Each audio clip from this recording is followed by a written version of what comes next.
Humayun tomb एक पत्नी द्वारा अपने पति की याद में बनाया गया बगीचों वाला एक शानदार मकबरा, जिससे प्रेरणा लेकर शाहजहां ने भी अपनी पत्नी की याद में हसीन ताजमहल बनवाया। शानदार मकबरे के इस सफर में मुगल कालीन इतिहास पर भी एक नजर। भारत का इतिहास 3 खंडों में विभाजित है। सबसे पुराना इतिहास को कहते हैं प्राचीन भारत का इतिहास जी। उसके बाद होता है मध्यकालीन भारत और फिर होता है आधुनिक भारत। ठीक है। प्राचीन काल में हमारे यहाँ हिंदू, जैन, बुद्धिस्ट जी इस धर्मों से लेके लोगों ने राज करा और व्यवस्था चलाई। फिर मध्यकालीन भारत में मुस्लिम लोग आ गए और वो 2 भागों में विभाजित है। 1206 से 1526 तक के भाग को हम सल्तनत काल कहते हैं और 1526 से लेकर 1857 को हम लोग कहते हैं मुगल भारत। उसके बाद 1857 के बाद जो अंग्रेज़ थे या ब्रिटिश थे, उन लोगों ने सन 1947 तक वहाँ की रानी के अंदर राज करा, वरना उससे पहले ईस्ट इंडिया कंपनी यहाँ पर थी। और उसके बाद आज़ादी हुई और उसके बाद का इतिहास भी है। तो ये जो जगह जहाँ हम खड़े हैं इसको कहते हैं हुमायूं का मकबरा। 1530 में बाबर की मृत्यु के बाद उनके बेटे हुमायूं शहंशाह बने। हुमायूं 1530 से 1540 10 वर्ष तक दिल्ली से ही राज करे और जो पुराना किला है दिल्ली को, उसका नाम दिया दीन पनाह, जहाँ से उन्होंने अपनी सत्ता की स्थापना करी। हुमायूं टॉम्ब परिसर के भीतर कई और मकबरे हैं। सबसे पहला ये मकबरा ईसा खान न्याची का है। सूरवंश के शेरशाह सूरी के दरबार में ईसा खान एक ऊंचे पद पर थे और उन्होंने लड़ाई में सूरवंश का काफी साथ दिया था। मकबरा एक ऐसी जगह है जहाँ पर अंदर जाने का रास्ता हमेशा दक्षिण दिशा से होता है, क्योंकि कुरान और इस्लाम के धर्म में ये लिखा गया है। चाहे वो ये हो, ताजमहल हो, हुमायूं का मकबरा हो। 20वीं सदी तक इस मकबरे का हिस्सा मिट्टी में दब गया था, लेकिन 2011 में खुदाई करके मकबरे को दोबारा उसके मूल रूप में लाया गया।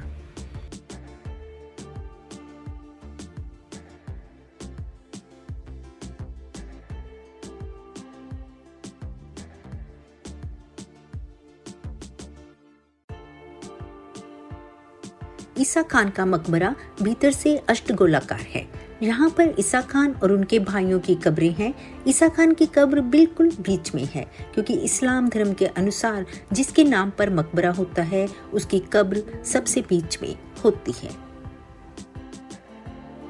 इस मकबरे के अंदर अगर आप ये पहचानना चाहेंगे कि कौन सा पुरुष है और कौन सी महिला है जी, तो उसमें कुछ लिखा नहीं है किसी के बारे में। तो इसके लिए सबसे आसान तरीका है कि जिसके ऊपर त्रिकोण करके आकार बना हुआ है वो पुरुष है और जिसके ऊपर कोई आकृति नहीं बनी है वो महिला है। जिसके ऊपर कोई ऐसी आकृति नहीं बनी है वो महिला है। पर जो भी आप ये कब्र देख रहे हैं ये सिर्फ समाधि है। असली कब्र जो है वो जमीन के नीचे होती है जी।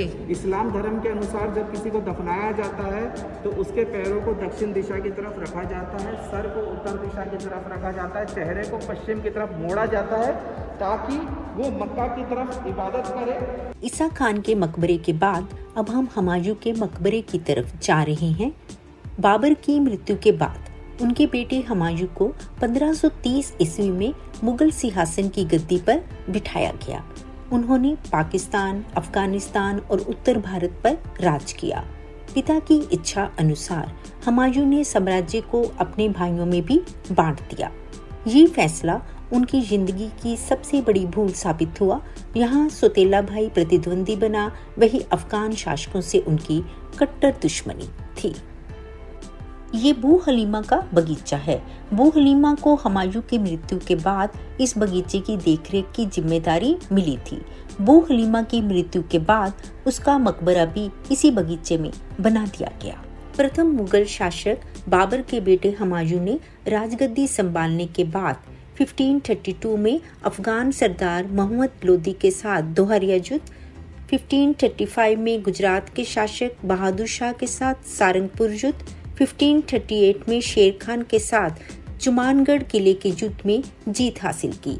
हुमायूं मुगल साम्राज्य का विस्तार दूर दूर तक करना चाहते थे, लेकिन 1539 में चौसा के युद्ध क्षेत्र में शेर खान के हाथों हुमायूं को पराजय का सामना करना पड़ा। 1540 में भी हुमायूं को बिलग्राम और कन्नौज की लड़ाई में पराजय मिली। हिंदुस्तान में मुगल राज कमजोर पड़ गया और राज सत्ता अफगानों के हाथ आ गई। ये हुमायूं के मकबरे का पश्चिम द्वार है जो कि 16 मीटर ऊंचा है। क्योंकि मुगल वंश के लोग राजस्थानी घरानों में भी शादियां करते थे, यहाँ पर राजस्थानी शैली की छतरियां भी देख सकते हैं। हुमायूं की मृत्यु के 9 साल बाद उनकी पत्नी हमीदा बानो बेगम ने अपने पति के प्यार में इस बेहद खूबसूरत मकबरे का निर्माण करवाया। उन्होंने फारसी वास्तुकारों से कुछ शानदार बनाने को कहा ताकि दुनिया उसे आने वाले युगों तक याद रखे। हुमायूं की पत्नी और बेटे अकबर ने उनकी याद में भारत के पहले बागों वाले मकबरे का निर्माण करवाया। हुमायूं के मकबरे की ऊंचाई 47 मीटर है जी और लंबाई 94 मीटर है। ओके। ये जो है चूना पत्थर और संगमरमर से बना है। इसकी गुंबद 2 गुंबद है, एक बाहर से और एक अंदर से। इसको मुल्तानी मिट्टी का लेप लगा के साफ करा गया है जिससे चमक रहा है। इसके ऊपर जो ताज की तरह स्वर्ण रूप में चमक रहा है सबसे ऊपर, वो 3 इंसान के बराबर 18 फीट की ऊंचाई का है। उसको अंग्रेजी में फिनल कहते हैं, जिसको टाटा ने कॉर्पोरेट सोशल रिस्पॉन्सिबिलिटी के हिसाब से सोने की वर्क दान में देकर साफ करवाया और दोबारा बनवाया। क्या इस पे सोना चढ़ा हुआ है? सोने का वर्क चढ़ा के सोना का वर्क चढ़ाया है, चमकाया गया है। 1555 में मुगलों और अफगानों के बीच सरहंद में भीषण युद्ध हुआ और अफगानों की हार हुई। 23 जुलाई 1555 में मुगल सम्राट हुमायूं दिल्ली की सत्ता पर दोबारा काबिज हुए। लेकिन हुमायूं सिर्फ 6 महीने तक ही दोबारा राज कर पाते हैं क्योंकि 1556 में दीन पनाह नगर में पुस्तकालय की सीढ़ियों से गिरकर हुमायूं की मृत्यु हो जाती है। हुमायूं के बेटे अकबर बुद्धिजीवी और एक योग्य पुत्र थे। उन्होंने हुमायूं की मृत्यु के बाद मुगल साम्राज्य का जमकर विस्तार किया। हुमायूं और उसके परिवार के सदस्यों की कब्रों को देखने अब हम इन सीढ़ियों के रास्ते ऊपर जा रहे हैं।